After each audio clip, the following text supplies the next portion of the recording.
Welcome back to my tutorial where we go through every single option in Betaflight 4.3 configurator so you know what it does and how to set it up when you encounter it in the real world. Today we are looking at the OSD tab. If that's what you're here for, stick around. On the other hand, if you're looking for a start to finish tutorial, there's a playlist linked in the video description and you can start at video number 1 and just work your way all the way through. Onto the OSD tab. Now, most people watching this video probably already know what the OSD or on-screen display is, but in case you're super new to FPV, here's what it is. So you've got your set of goggles, right?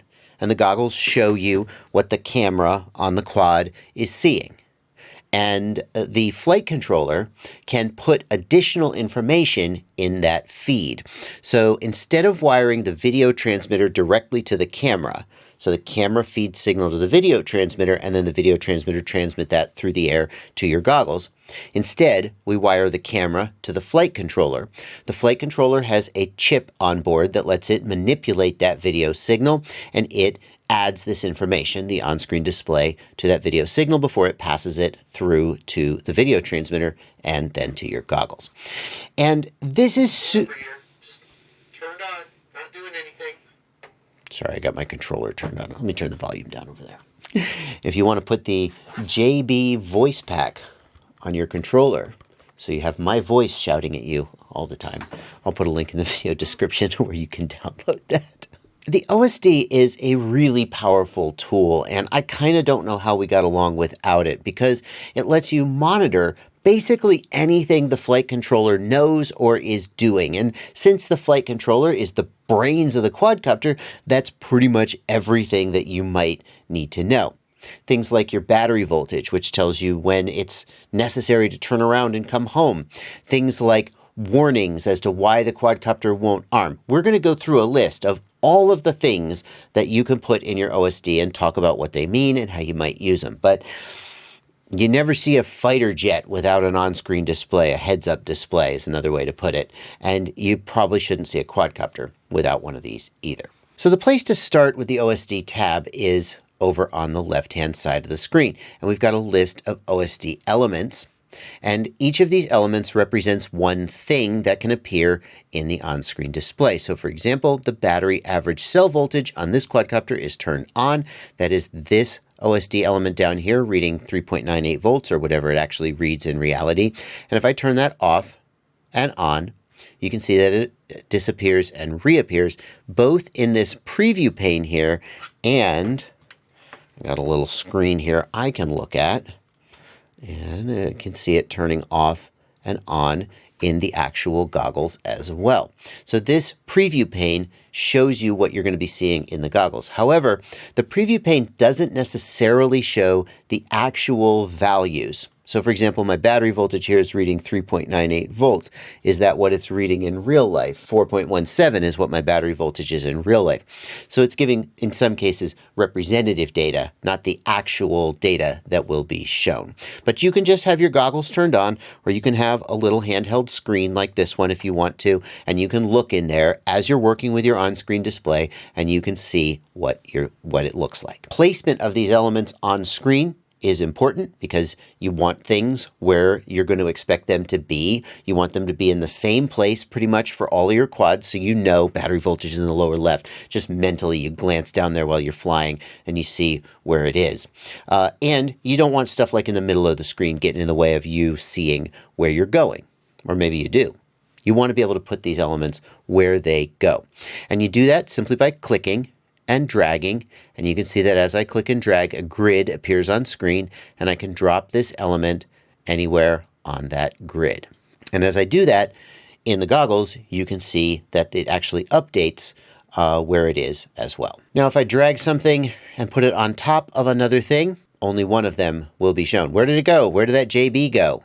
It's gone. It's underneath this low voltage. So, but if I drag that up, there's the JB. So if you're ever having trouble finding something, you're like, where did it go? Try going over here on the left and turning everything off, and then like turn on only one thing at a time, or just grab something and drag it around. So we've got these OSD elements, which we are going to go through later in the video, and we've got these check marks that can turn them on or off and control what we see.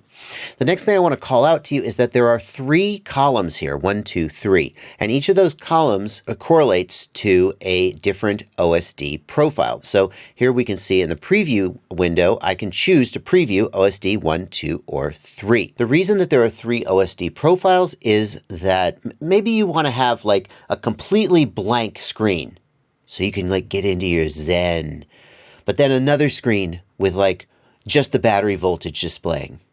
And then like another screen with a whole bunch of additional GPS coordinates, everything all cluttered up for when you want that. You can set up different OSD profiles so you can change what your OSD looks like in flight.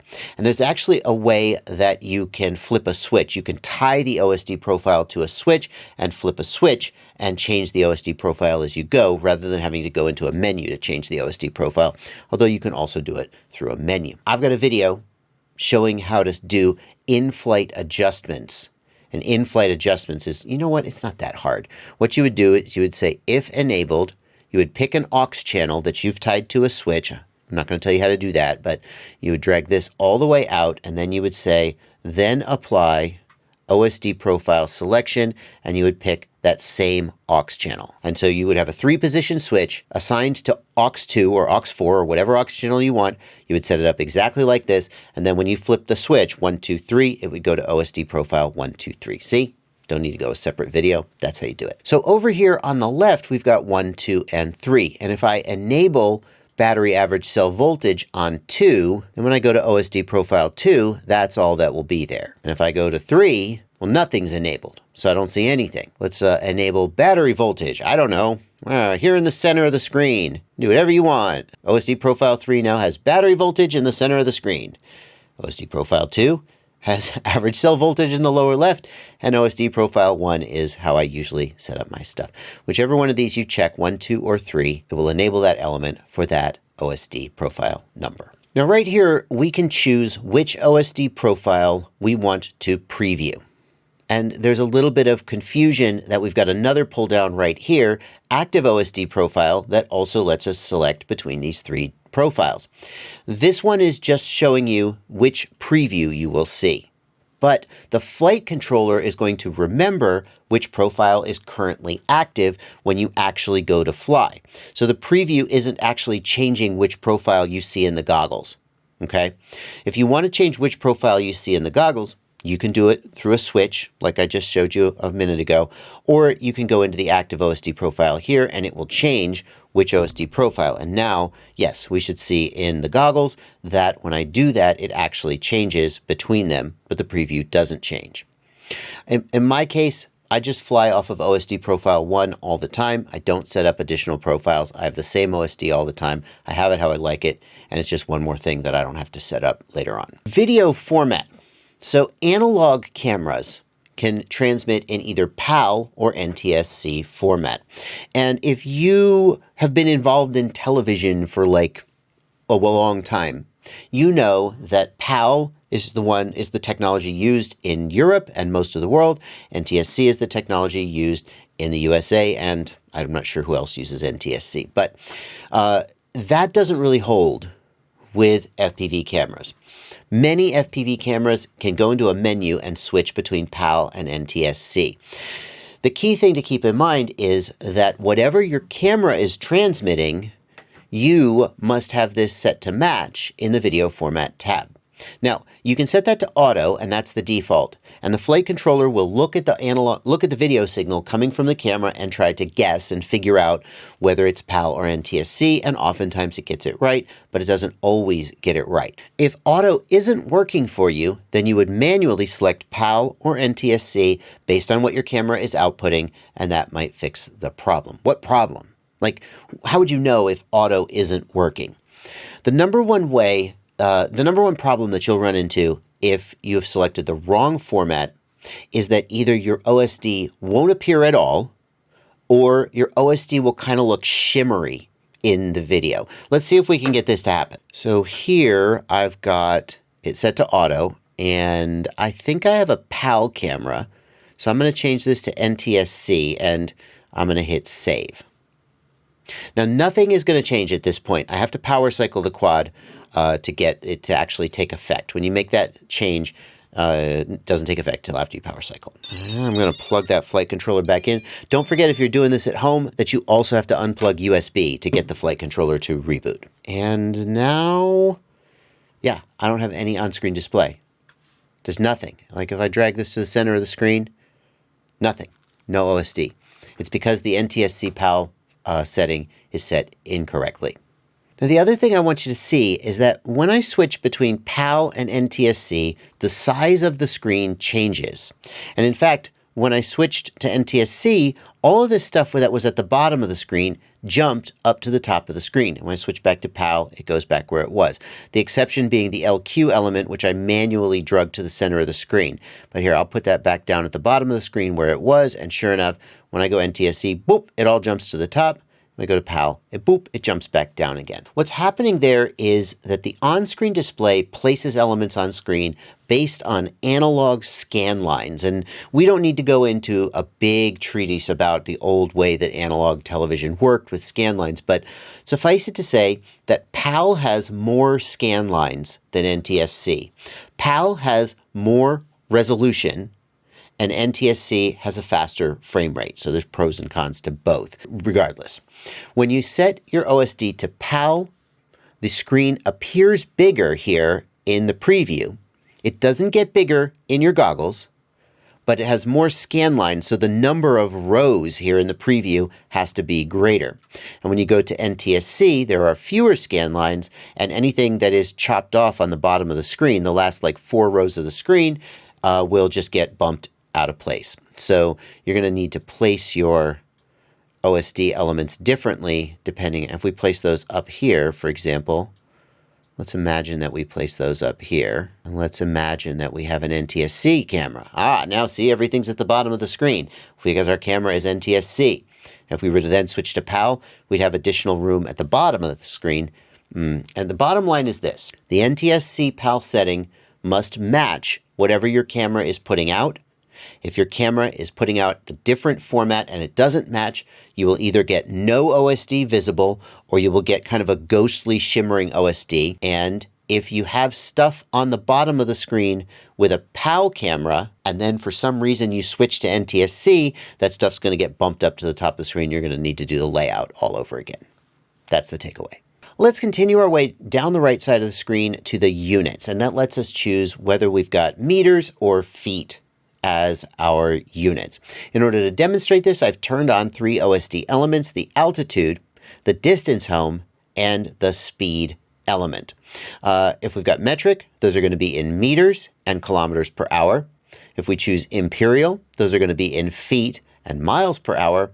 And if we choose British, those are going to be in meters and miles per hour. Unfortunately, you can't set these individually. So if for some reason you wanted altitude in feet, but you wanted distance home in meters, that wouldn't be something that was possible to do. You're going to have to choose one of these 3 options. Next up, we've got timers. There are 2 timers that you can put in the on-screen display, and those timers are just labeled timer 1 and timer 2. And using these settings, you can choose what those timers represent. Each timer, they can both be set up the same. So the options are the same between them. And the choices are on time, which is how long the quadcopter has been powered up. Total armed time, which is how long the quadcopter has been armed since you last powered it up. The timer's all reset when you unplug the battery, of course. Last armed time, which is how long the quadcopter has been armed, but it resets when you disarm. So how long this last flight is. And then finally, on/armed time, which shows the on time when you're disarmed, but shows the armed time when you arm. Your call. For each of these timers, we can choose the precision. The precision can be in seconds, or if it's something where you need additional precision, you can choose to have the timer display in hundredths or tenths. And then there can be an alarm if we exceed this number of minutes. So by default, if the chosen timer exceeds 10 minutes, an alarm will occur. You'll see a warning on screen. The idea here is that if you've left the quadcopter turned on and just plugged it in and set it down and walked away and forgotten about it, it could show you a warning. Or if you've been flying for 12 minutes and you're going to kill your battery and you really need to land now, you can have it pop up a warning on screen. Personally, I don't like to have these warnings. I just set them at 10 minutes or 15 minutes, something so long that I'll never hit it, and I just keep a track of this stuff myself. Continuing down, we've got some settings for alarms.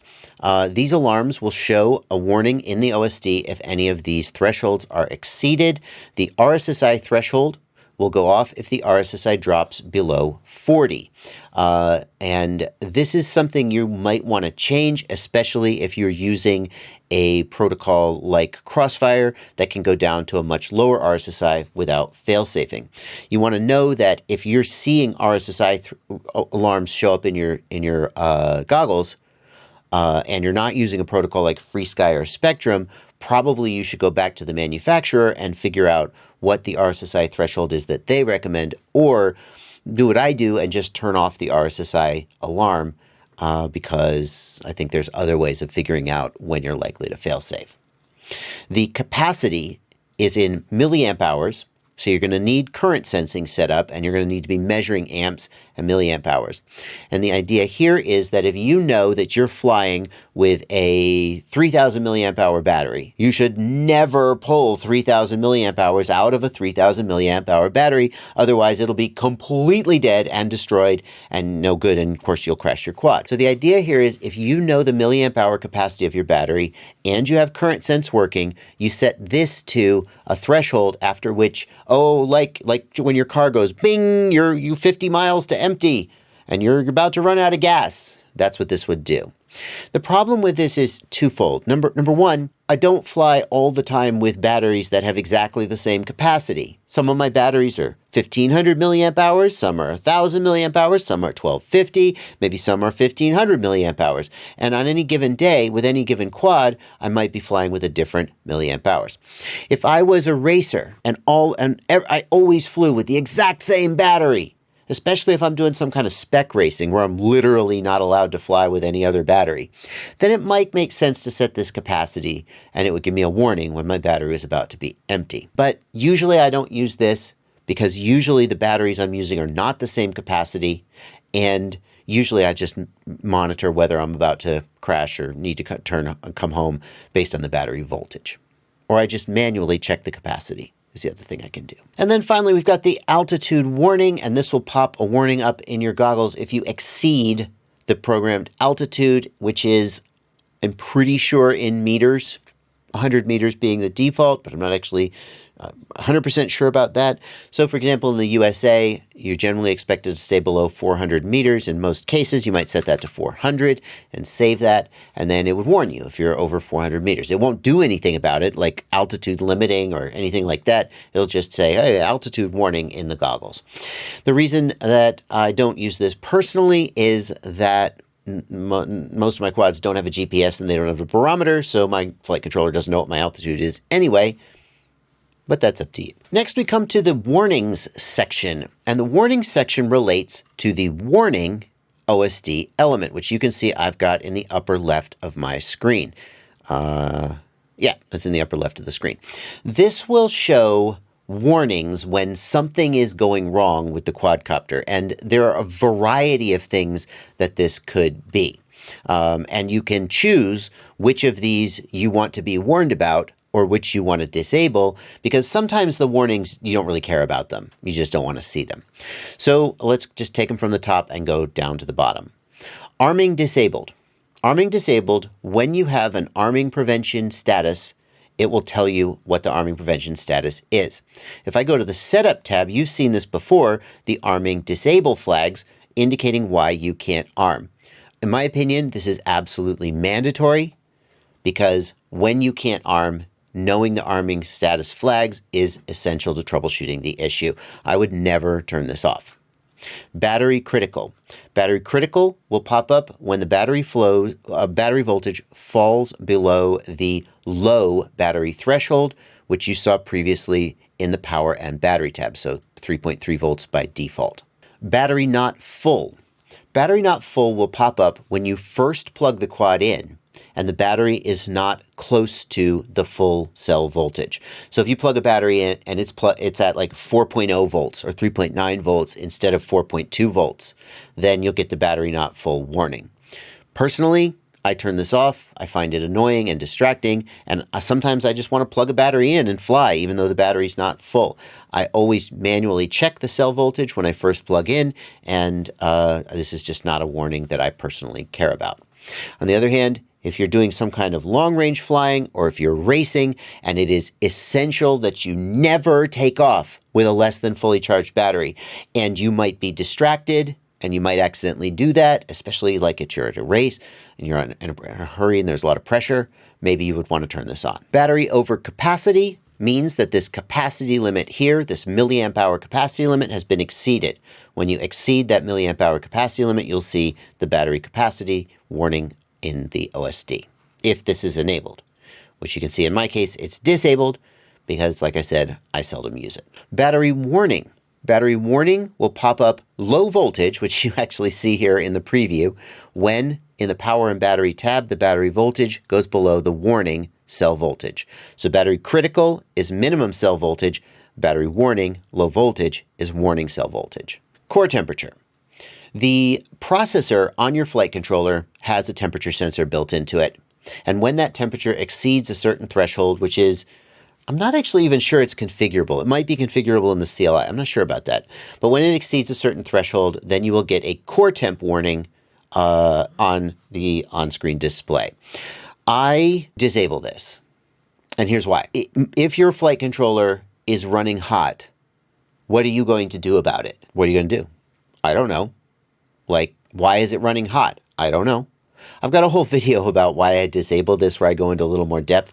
But basically, some flight controllers just seem to run hot and you get core temp warning. And then as soon as you arm the quad, the motors spin and then it cools down.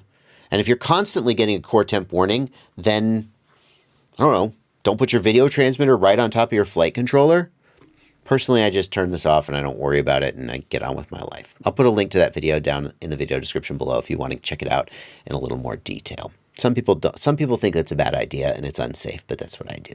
Crash flip mode. When we talked about the modes tab, we talked about turtle mode or crash flip mode, which lets you reverse the motors and flip the quad over when it's upside down.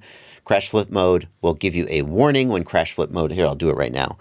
It'll give you a warning when crash flip mode is enabled so that if you forget that you flipped that switch and you try to take off, you're not confused as to why the quad is behaving strangely. I turn that on. ESC Fail. If you are doing bidirectional D-shot such that the flight controller knows the ESC RPM, then the flight controller will try to detect if an ESC is failing and the RPM is not what it's being told to be. Failsafe will pop up a warning when you lose your radio link. You'll see RX loss in the warning, and I always have this on because if your quadcopter drops out of the air for some reason, knowing that it was because a failsafe happened is useful for troubleshooting. So I always want this on. GPS rescue disabled and GPS rescue unavailable. These are only going to matter if you've got a GPS on your quad and you're trying to use GPS rescue, either as a failsafe or as an aux mode. If you see these warnings, it means that like you don't have enough satellites or for some other reason, you cannot use GPS rescue. This is good. I would always have these on if I was doing GPS rescue on a quad so that I would be reminded if I tried to take off that I wasn't going to be able to use GPS rescue. Launch control. Most of you guys have never heard of this. Launch control is an aux mode where you can manually tilt the quad to a certain angle on the ground. You arm it, you tilt it forward, and it holds itself at that angle without taking off. And it's used for racers who want to preload their quad on the starting block. So when they go beep, beep, beep, and then they take off like a shot. They don't have to pitch forward and take off like a shot. They're already at the desired takeoff angle. That's what launch control is.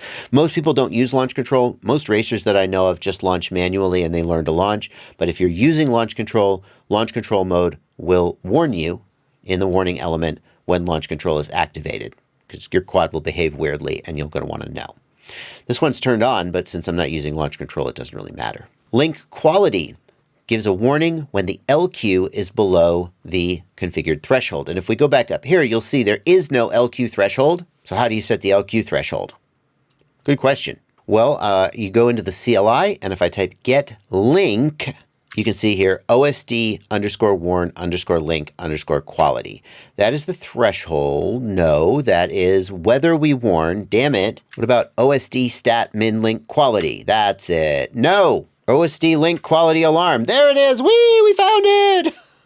So the parameter in the CLI is OSD _link _quality _alarm. The default is 80% as the LQ, and you would change that by typing set OSD _link _quality alarm equals whatever value you want, and then type save, and it'll reboot. How do you know what your OSD link quality threshold should be? It depends on your protocol, and it depends on your tolerance for lost packets. I've got another video talking about OSD link quality thresholds. I'll put a link in the video description, but that's a little bit off topic for this video. Now that you know how to change it, what to change it to, you can go to that link down in the video description to check that out. RC smoothing failure. Betaflight has a feature called RC smoothing, which takes the stick inputs from your controller and smooths them out. And it will, under some circumstances, auto-detect things about your protocol, Crosshair, Tracer, ExpressLRS, and try to set the RC smoothing correctly for those things. RC smoothing failure means that it could not detect the things it needed to detect about your RC link, and it could not set up your RC smoothing correctly. It's pretty rare that you're going to see this, especially because in Betaflight 4.3, if we go to the receiver tab, do you see that smoothing mode is on, set point cutoff type is auto, and feed forward cutoff type is auto. If these are set manually, because you loaded a certain preset, then you couldn't fail the initialization, I don't think. But if these are set to auto and the flight controller is unable to figure out what it needs to figure out, you're going to get that warning. And what would you do in that case? I don't know. To tell you the truth, I've never seen this happen. I guess I would reboot, or I would manually set those using a preset in the presets tab. It would use an RC link preset in the presets tab. RSSI warning warns when the RSSI is below the alarm threshold. That's this threshold here.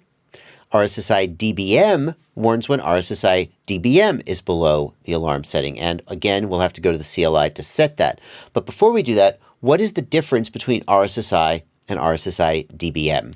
The difference is that RSSI is a percent and DBM is an actual value.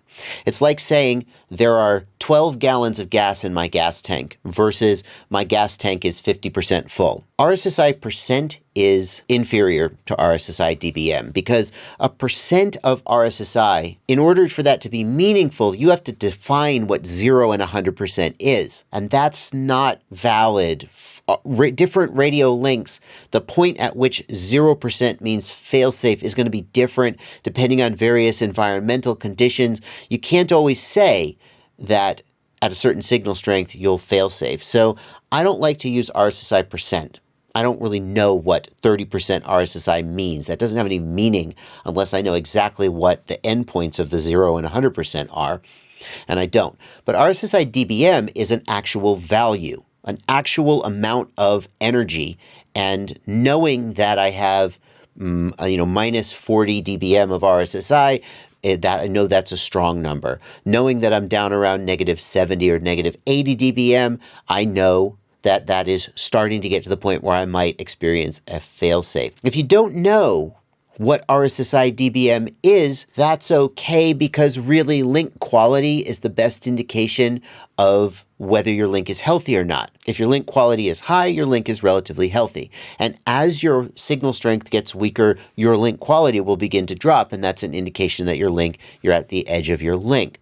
So I would say don't rely on RSSI at all, because RSSI percent is not really very meaningful unless someone has told you, like a manufacturer or a vendor has told you a percent number that they know is right. And if you know about RSSI DBM, use that instead. And if you don't know about RSSI DBM, don't worry about that either. Just focus on LQ, link quality. Now, another thing to keep in mind is that not all receiver protocols report RSSI dBm. Some of them only report RSSI percent. And in that case, maybe having anything is better than having nothing. Like you could do some testing and you could figure out that your link tends to fail safe at about 40%. And then, hey, that's a number that you know something. Crossfire, Tracer, Express LRS, Ghost, all the modern control links report RSSI dBm. The older control links like FreeSky, FlySky, Spectrum do not. They only report RSSI percent, or sometimes not even that. If we return here to the CLI tab and type get RSSI dBm, OSD RSSI dBm, the parameter for setting the RSSI threshold is OSD RSSI dBm alarm, and the threshold is given in dBm between 20, positive 20, and negative 130. And if you don't know why negative 60 is a good value, again, this isn't the video to teach you about RSSI dBm. Probably you should just focus on LQ and leave it at that. And then finally, we have visual beeper. So I can beep, beep, beep. I can make my quadcopter beep with an aux mode. Or sometimes when there's an error condition like low battery, it will beep all on its own. But if you don't have a beeper on your quad, or sometimes even if you do, it can be helpful to have a visual indicator that the beeping is happening. And do I not have the visual beeper on? I do. Where's my visual beeper? Should be in the warning in the upper left. Well, I don't see it on this tiny screen, but maybe you see it in the DVR. The visual beeper just puts stars on screen indicating that the flight controller is trying to beep. I would turn this on because sometimes you're going to be troubleshooting based on a DVR and you're not going to have audio, and having the visual beeper showing that the flight controller was beeping can be useful for indicating that some troubleshooting or some problem happened. Next, we come to the post-flight statistics. When you fly the quad, after you disarm, it pops up a statistics screen, and you can decide which of these you do and don't want to see. The statistics that you can put on that screen include the maximum altitude recorded. I turn this off because my quad doesn't have a GPS or barometer, so it would always just be 0. The maximum amps that I pulled from the battery, the maximum milliamp hours used, the voltage of the battery in real time. So after I disarm, if I want to just glance up and see if my battery's dead, I can do that. The ending battery voltage at the time of disarm, which could be lower because when you disarm, the battery will recover voltage will usually coast up just a little bit. So what was the battery actually at when I disarmed? The minimum voltage seen at any time during the flight. So if I'm hitting the battery really hard and it's sagging very low, it can be good to know how low it sagged. You can see I've got that turned on. If you're doing black box logging, you can put the black box number on screen. This is useful because when you disarm, it'll say this was log number 007. And then when you look at your SD card, you can see log number 7 and you know it goes with that DVR. Super, super useful for matching video with the black box log number. The black box log usage, if you have a data flash chip, then it shows what percent full your data flash chip is. Mine is 100% full, so it would show 100%. Useful for if you want to know whether you need to offload your black box logs, or maybe you can go for one more flight while still not filling up your black box. If you're using an SD card, this doesn't work because the flight controller doesn't know how full your SD card is. I'm pretty sure it doesn't work, and it kind of doesn't matter because SD cards, even small SD cards, you can fit an essentially infinite number of black box logs on even like a little 2 gig SD card, and you're probably using an 8 gig card, and it's just literally weeks of data. So don't worry about that if you're using SD cards. But this flight controller has a data flash chip, and they fill up pretty fast, so it's good at the end of the flight to be able to glance up and know how full your black box log was. The ESC RPM max is the max RPM that any motor spun at. This again requires a protocol like bidirectional D-shot, which lets the flight controller know what the RPM of the motors is. If you're not using bidirectional D-shot, the flight controller doesn't know the motor RPM. Technically, you can also get that data through ESC telemetry, but most people aren't using ESC telemetry. So bidirectional D-shot would be the realistic way that most people would get that. ESC temperature. The ESC temperature can be reported by ESC telemetry if you're using BLH32 ESC telemetry, and it'll show the max temperature of any of the ESCs. The FFT maximum is the peak frequency that had the most energy during the flight. So this might be useful if you're trying to do PID tuning and filter tuning, but realistically, if you're doing that, you're going to want to be looking at black box logs anyway. Simply telling you the peak frequency for the flight, I think, is not super useful. Flight distance is the total distance traveled during the flight, and flight distance total is the total distance traveled during all flights during this pack. So this is the last flight, and this is all the flights you flew during this pack. This is obviously going to require something like GPS, which gives you position and distance. If you don't have GPS, this isn't going to do anything for you. Total number of flights on this pack, total amount of time spent flying on this pack, the maximum G-forces experienced by the craft during this pack. And that's kind of cool to know. It can be kind of cool to know if you're like racing or something. You pulled 9 Gs around that turn. Or if you crashed, when you hit the ground, you pulled 20 Gs or whatever. Maximum G-forces. That's measured by the flight controller, by the way. So if the flight controller is soft mounted, that will be affected a little bit. The maximum distance you went from your home location. Again, that's going to require GPS. If you don't have GPS, that's not going to work. The minimum LQ, the minimum RSSI dBm, and the minimum RSSI seen during the flight. This will pop that up in the end screen. You, of course, can monitor that in real time as well. Real-time clock, date, and time. Flight controllers don't have a clock on board, so they don't know the date and time. There is a way to transmit the real-time clock from your radio, which does have a real-time clock in it, although most people don't set the real-time clock on their radio either, so it's not correct. Like mine says August 5th, 9:05. I don't. It is April 26th, 4:44 p.m. So there is a Lua script you can run to transmit real-time clock over telemetry to the flight controller. And if that were to happen, then you could display the real-time clock date and time in the DVR. So you would know the exact date and time of this flight so that the FAA can definitely, fine you for that flight because they know exactly when it was. There's other reasons why that might be useful, but frankly, I don't have it on any of my quads because it's just a little bit of a technical hurdle to get it set up, and I've never bothered. Maximum speed. Again, you're going to need a GPS to report speed, but if you have one, it'll show the max speed in your end statistics. And then finally, timer 1 and timer 2 can be put in the post-flight statistics. And again, timer 1 and timer 2 are whatever you configure up here. And so sometimes you would like to see that at the end of the flight as well as in real time. The next thing we're going to go through is the font manager, which lets you put a custom startup screen on your quad as well as change the font. But before we do that, if you are still with me over this long, tedious video, then you must love this content, and I would love it if you would go down and hit the like button. It would sure mean a lot to me, and it really helps out in the algorithm. Thanks so much. I really appreciate it. So the font of the OSD is stored inside the flight controller, and you can actually modify that font and, in fact, upload a custom graphic as well as your startup image. Well, the first thing to know is that in order for this to work, you must have a battery plugged in on many, but not all flight controllers. So if you try to do this and it doesn't work, or if the font manager button is just grayed out and doesn't do anything, unplug USB, plug in a battery first, and then plug in USB, and then it should work. Now, the simplest thing you can do here is you can choose one of these font presets, and you can see a preview of the font here. And so some people prefer like the bold font because it makes the letters bigger. Some people prefer the clarity font because they think it's a little easier to read. It's totally up to you, and you can easily change that font to whatever you prefer. I just run the default though personally, and I think it's fine. The other thing you can do is you can select a custom startup image. And you'll see here, I actually have a startup image made. Here it is, JB Betaflight splash.png. Let's just open that up in an image editor, and you can see what that looks like. And the key thing about this image is that it must be 288 by 72 pixels exactly by 24 bits per pixel, and it must contain only 3 colors: green, 100% green, 0% red, 0% blue, black, and white.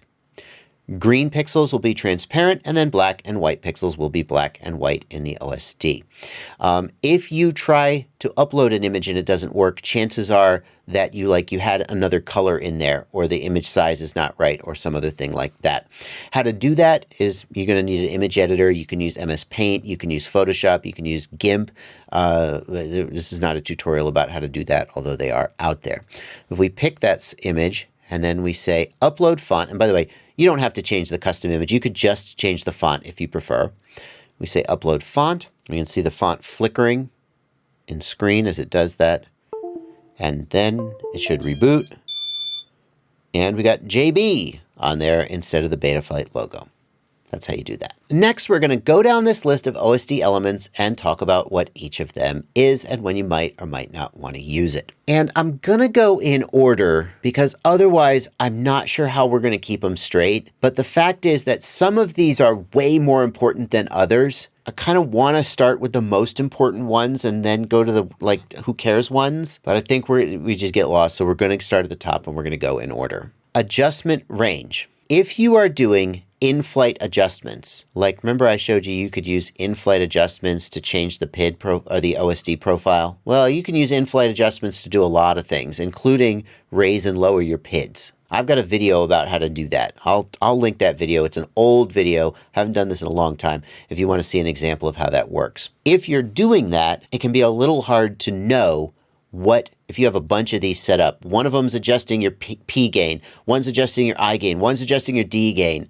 Which of them is active at any given time? This OSD element will tell you what you are adjusting and what the current value is, so that as you're adjusting it in flight, you can see that happening. Altitude is your altitude. It's the altitude above the home point, above your takeoff point. So the quadcopter has no idea what your actual altitude above sea level is. It assumes that when you first power up and arm the quad, that's 0 meters. And then it'll tell you how far above that you are. That's altitude. You're going to need a barometer and or a GPS unit for this to work. Otherwise, it'll just read 0. Angle, pitch, and roll. That's the number of degrees of tilt on pitch and roll. Anti-gravity. Anti-gravity is a function of the PID controller. You can see here is anti-gravity, and it's enabled. And what anti-gravity does is when you raise the throttle quickly or lower the throttle quickly, it stabilizes the quad extra. If you're trying to tune anti-gravity, then you turn this on and it shows you an indicator when anti-gravity kicks in and is active. In my opinion, this is actually pretty meaningless because the smooth anti-gravity mode is actually active all the time, and it becomes more pronounced when you move the throttle. That anti-gravity OSD element was more relevant. It used to be that anti-gravity was either on or off, and it would kick in depending on how fast you were moving the throttle. And so you really needed that OSD element to know when it was and wasn't kicking in. Betaflight uses the smooth mode now. That's better. And so this is not really needed because it's just basically always active. Artificial horizon puts an artificial horizon on screen. Some people really like this because it makes you feel like a fighter pilot. In my opinion, it is not very useful. There's a couple reasons. Number one, you should always be flying where you have visual orientation anyway. You shouldn't be flying in the clouds where you need an artificial horizon to tell you if you're right side up. You bozos. Okay, Grandpa Joshua will go back to his rocker. The real reason the artificial horizon isn't that useful is it is very, very slow to update. And so it's oftentimes isn't giving you the right information anyway. And it is thrown off by sharp turns. Sharp turns cause acceleration, which throws off the gravity vector. And so the artificial horizon will tilt to the inside or the outside as you turn. And it's laggy and it's kind of cool, but not that useful. And you should just fly by looking at the actual horizon, is my opinion. Artificial horizon sidebars give you indicators. I don't even think they give you like an altitude indicator like they would like on a real fighter jet. No, I don't know what they're even good for to have sidebars, but okay, sidebars make you feel like a fighter pilot. You know you love it. Battery average cell voltage tells you the current battery voltage by taking the pack voltage and dividing by the number of cells. We talked about that back in the power and battery tab. This is, to me, the best way of determining when your battery is about to die. Battery current draw shows you the number of amps being pulled. Battery milliamp hours draw shows you the number of milliamp hours drawn. And again, we talked about what those mean back in the power and battery tab, so we're not going to dive into further depth there, but they're a useful way of knowing how hard your motors are working and how hard your battery's working, that's amps, and how empty your battery is approximately, that's milliamp hours. Battery efficiency. This is useful for long distance pilots. You're going to need a GPS for this to actually work. It's showing you how many milliamp hours per kilometer you are pulling, how efficiently your battery is working. This is useful because if you know you have 1,000 milliamp hours left in your battery and you're 2 kilometers from home, then you're going to need to be able to get back with at least 500 milliamp hours per kilometer, or you're not getting home. So it lets you know how, you might want to back off the throttle and go a little bit slower, but a little bit more efficiently so you could actually get home. Battery usage shows a graphic of how used up your battery is. This is based on the capacity. So 0% will be when you have used this much capacity, and 100% will be when you first start and have used nothing. So this graphical indicator is super useless unless you have set this capacity indicator, this capacity number correctly for your battery, and you're using the same battery every time. You can change this from graphical remaining to graphical used, where it fills up versus empties out, and percentage remaining versus percentage used. And again, if this capacity number isn't correct for your actual battery, this is completely meaningless. So I don't use it. Might be more useful if you're doing long distance stuff where you've really calibrated your battery correctly. Battery voltage shows your pack voltage. That's cool, but most of the time I use average cell voltage instead. The main time I use battery voltage is if my average cell voltage is maybe not trustworthy. Like I used to have a 12S quad, and for whatever reason, Betaflight would constantly get the wrong number of cells. It was all over the place, and I would just watch battery voltage instead rather than try and rely on pack voltage or average cell voltage, which might be incorrect. Blackbox log status shows the Blackbox log number and any warnings like SD card not inserted. I showed you previously that you can put this in your post-flight statistics. You can also just put it on screen during your flight, again, so you could match up the DVR with the Blackbox log number. Camera frame. Camera frame is used if you're going to have a high-def camera like a GoPro, and it has a different field of view than your FPV camera.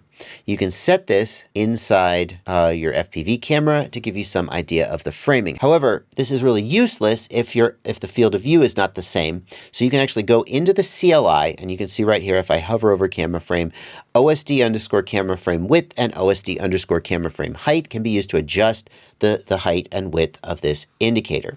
So what you could do is you could, on the bench, look at your GoPro and look at your FPV camera, and you can adjust these in and out so they roughly match the actual field of view of your high-def camera, and then you can know the framing of like your GoPro while looking in the FPV cam. Compass bar shows you the compass directions. This works best if you actually have a compass. If you don't have a compass, Betaflight will still do its best.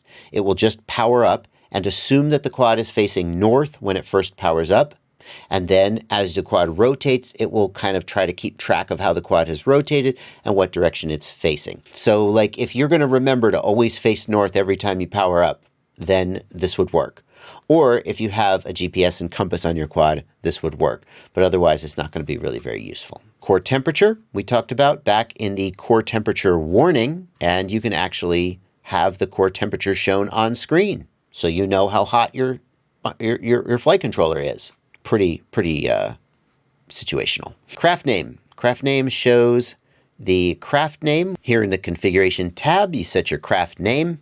And then here in the OSD, you can put the craft name in the OSD. Most people use that for a pilot name instead of a craft name, although there is another OSD element pilot name, but you have to go into the CLI to set that one, and so most people just don't use it. Crosshairs puts a crosshair on screen. You can move that crosshair up, down. Most people try to put it about the center of the screen, and they think it helps them like line up gaps. I personally don't use it because I think it leads to a fixation where you put the crosshair on the gap, but you're sliding sideways maybe. And so you stay looking at the gap, but somehow you still missed it. Just because you've got the crosshair on the gap doesn't mean you're actually going to go through the gap. So some people really swear by crosshairs. I personally think it's better to focus on how the quad is actually moving and whether it's actually moving where you want it to move. But if you find the crosshair helpful, you can turn that on. Debug puts these values on screen, debug, and 1, 2, 3, 4 numbers. What those numbers represent, to do that, we have to go to the CLI, and we type get debug, and there's a parameter debug underscore mode. Whatever we set this debug mode to controls what those 4 numbers mean. And of course, there's a million things that devs use to debug various things, and you put them in the DVR and you can check them out while you're flying or afterwards without having to look at a black box log. Most of this stuff you would also get via a black box log, but if you're trying to do some kind of debugging, that can be useful. Disarmed shows an indicator when the quad is disarmed. Some people feel that's safe. It's safer to have that on screen so you know the quad is disarmed. Display name, that is the pilot name, which is only configurable from the CLI. It is display underscore name, and you can set that to whatever you like. Set display underscore name equals J Joshua. Most people don't know this exists because it's only accessible from the CLI. And frankly, hey, Betaflight devs, this is a feature request. Too lazy to go to GitHub. Can you just put personalization, craft name, and display name? Can we get that in the GUI, please? Of course, that's where that should be. ESC RPM and RPM frequency and temperature.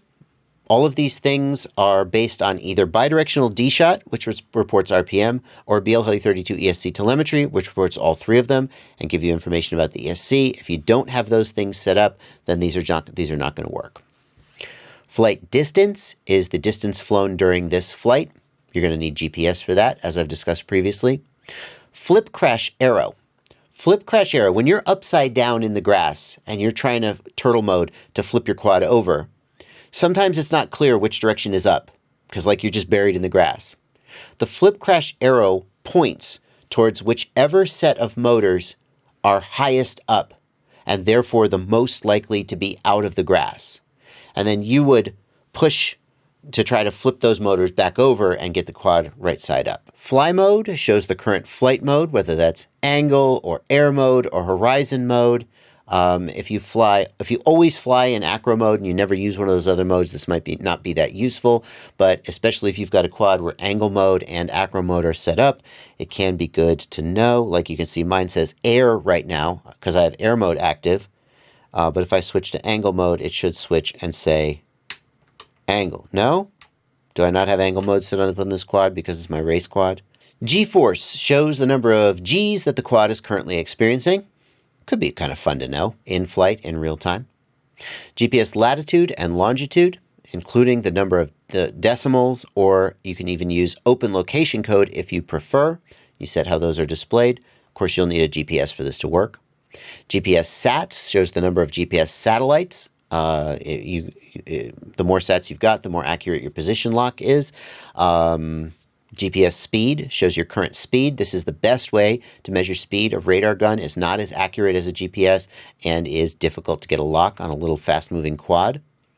Home direction and home distance, again, related to GPS, and show the direction home and the distance from home. The home point is set when you arm the quad, so that's where that is going to be. Link quality shows LQ. We've talked about that previously. Motor diagnostics shows a graph of the output of each motor in semi-real time. I say semi-real time because it's only like a 30 frame per second, video, so it can only update so frequently. If you really need this information, probably you're just going to want to go to Blackbox, but there you go. Numerical heading shows the number of degrees of the heading of the quad, the direction that it's flying right now. You do need a GPS and ideally a compass for this. Numerical Vario is a variometer which shows how quickly the quad is ascending or descending. This is mostly used by glider pilots, to be honest with you. So you're probably not going to be using this unless you've got a flight controller on a glider, but there you go. PID, pitch, roll, and yaw. This shows the current pitch, roll, and yaw PIDs. This would mostly be useful if you're doing in-flight adjustments where you're flipping switches to adjust those PIDs in real time. You probably wouldn't have these if you're just flying around. Power is how many watts the quad is currently pulling. This could be useful if you're trying to do efficiency analysis, top speed runs, drag racing, or something like that to know you're pulling so many watts, or if you're testing batteries to know how many watts the battery can deliver. Profile. We can show the current OSD profile name. This name can only be changed in the CLI. not here in the tab, but you can name each of the OSD profiles. Profile, PID, and rate. This is your PID profile and your rate profile. So when we get to the PID Tuning tab, we'll see we can have separate PID profiles and rate profiles. So you could have high rates for high rates for snappy freestyle, low rates for racing, something like that. You could have a PID profile, one for 4S, one for 6S batteries. Those are real world examples where you might use that, and putting the PID and rate profile on screen can help you know which one is currently loaded. You can also name your PID profiles and name your rate profiles, although they are not named by default. You'd have to go into the CLI to name those. RC channels shows the output of your 4 main channels: throttle, roll, yaw, and pitch. RSSI dBm shows the RSSI dBm on screen. RSSI shows the RSSI percent on screen. We've talked about that previously. Real-time clock date and time we talked about previously, and we can put that on screen if we prefer to see that in real time.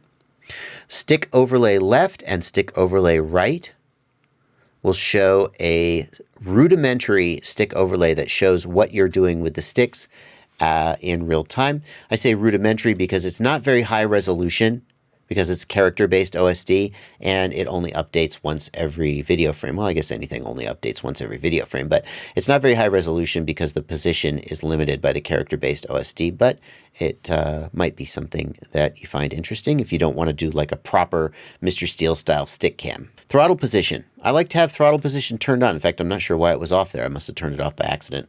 Throttle position is useful because it tells you how hard you're working the throttle. If you're never getting to 100% on your throttle because you're not moving, because the quad's too powerful, or you're not moving your thumb, your fingers very much, that's really useful to know. Timer 1 and timer 2 we saw are configured right here, and we can put those on screen while we're flying. Timer remaining time estimate. That is what the quad will do, is based on your milliamp hours and based on this capacity number and based on how much power you're pulling at the given moment, it will estimate how much time till your battery's empty. This is maybe useful if you are doing like long distance flying and you've really calibrated those things, but for a typical park flyer, freestyle flyer, racing pilot, none of these are going to be calibrated or correct, and that's not going to be a meaningful number. Total flights is the number of flights on this flight controller in total. That's kind of cool. Like, how many times have you armed this quad? TX uplink power. This is not going to do anything unless you're using a protocol like Crosshair is the one I'm sure works, that is reporting this to the flight controller. So TBS Crosshair, and by extension Tracer, and probably by extension Express LRS, although I don't know for sure. So basically just Ghost is the one that's left out, although it might also work. I don't know.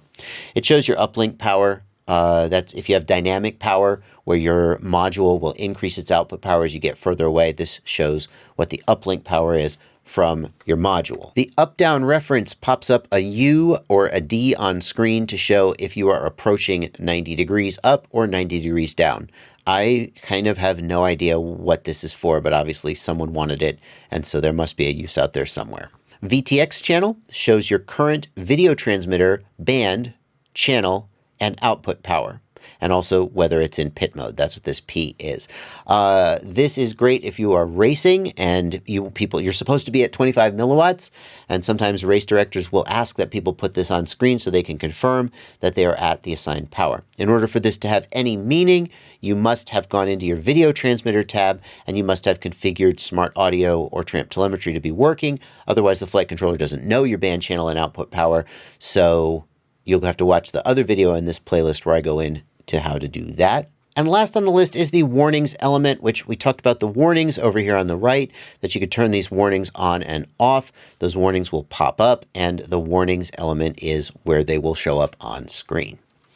You wanted an encyclopedic list of every single thing, and boy, you got it. I hope you are happy. There's one more thing we got to talk about if you are not using analog video, if you're using DJI or HDZero. The OSD tab is different. If you're using analog, then like we talked about, the camera signal goes into the flight controller. The flight controller has a chip on board that allows it to manipulate that signal and insert this OSD on top of it. If you are using HDZero or DJI, the OSD is not drawn on the video by the flight controller directly. The flight controller doesn't have the ability to like manipulate the DJI video signal itself. DJI keeps that stuff in-house. In the case of HDZero, it might be possible to do that because HDZero is more open, but that's not how it's done. What they do instead is in the Ports tab, you will enable the MSP protocol for one of the UARTs, and the HDZero video transmitter or the DJI Air unit will be connected to a UART on the flight controller via the MSP protocol. There's a little bit more to setting it up than just enabling that, and that's all stuff in the DJI tutorial or the HDZero tutorial.